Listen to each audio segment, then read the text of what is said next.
Sir ప్రతి ఆడపిల్లకి ఏంటంటే హైలీ టాలెంటెడ్ ఉంటారు. కొంత కెరీర్ గ్యాప్ ఏ ఇతర కారణాల వల్లైనా సరే. అంటే మీరు చూసిన ఎక్స్‌పీరియన్స్ ప్రకారం అది చెప్పండి. నా అనుభవంలో వందలు, వేల మందిని చూశానండి.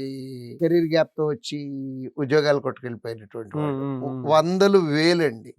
ఇక్కడ ఇన్‌స్టిట్యూట్‌లో ఇక్కడ ఇన్‌స్టిట్యూట్‌లో ఏది నా ఈ 34 ఇయర్స్ సర్వీస్‌లో ఎంత అంటే ఎన్ని మంత్స్ గ్యాప్‌లో జాబ్ క్రాక్ చేసి ఉంటారు సార్? వాళ్ళు చాలా తొందరగా వెళ్ళిపోతారండి. ఎందుకంటే హ్మ్. దెబ్బతిన్న పుల్లు అంటారు చూడండి. బా!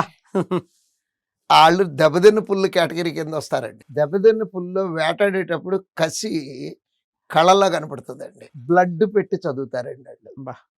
ఇంకోటి చెప్తున్నాను. దీంట్లో తెలివితేటల కన్నా కూడా హ్మ్. కమిట్మెంట్ ఉంటే సరిపోతుంది.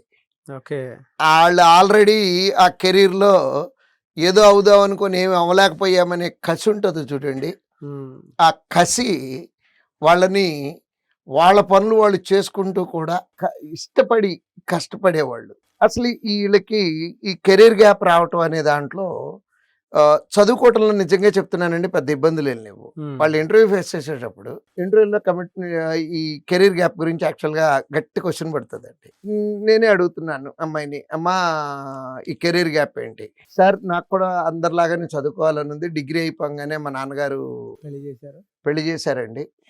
నాన్న మాట గౌరవించి తప్పలేదు నాకు. హ్మ్. కానీ నాకు యాంబిషన్ వదులుకోవాలని నాకు ఏ రోజు అనిపించలేదు. మా హస్బెండ్‌ని, మా అత్తగారిని, మామగారిని అందరిని కన్విన్స్ చేసుకొని ఇక్కడి దాకా వచ్చేటప్పటికి ఇంత టైం పట్టింది." హ్మ్. సో, ఇంకసలు దాంట్లో ఫర్దర్ క్వెషన్సే ఉండవండి.